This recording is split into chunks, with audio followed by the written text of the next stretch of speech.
Part 2, harvesting potatoes. These are the ones that I bought from the grocery store. They sprouted, so I planted them to see how they would do. I have harvested this section so far, and this is what I've gotten. Now I'm going to finish these. These were all from seed potatoes, so I'm curious to see the difference in how they do, whether size, quantity, etc. So let's come right in where we stopped and grab this guy that obviously is just waiting to be harvested. Oh.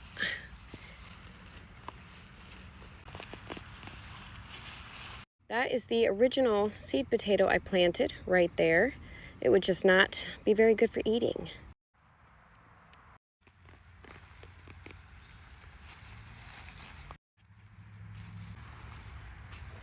Oh, nice. That must be the seed potato.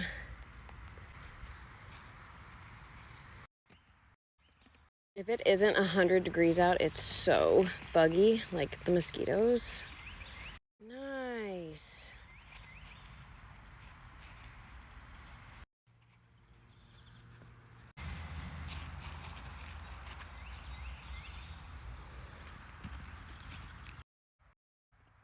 I just want to chop up some like little onions and some of the littlest, potatoes and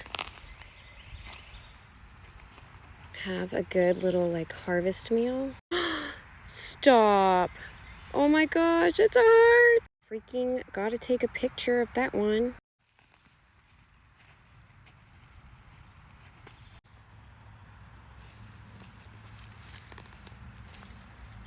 Nice. Man, this is like pretty good, That might be all of them. How many of you are there? It's like the second, oh, sorry, dude. I keep like thinking I don't have you, and I do have you. It's like the second garden snake I have encountered. Holy crap.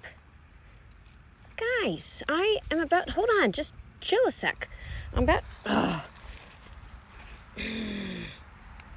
I am about to redo this area. I need you to chill because I don't want to accidentally wake you up. Here, as I was trying to do. All these potatoes off of this right here, store-bought. So I'm really curious to see how these are compared to these, as well as this section of seed potatoes that also need to get harvested.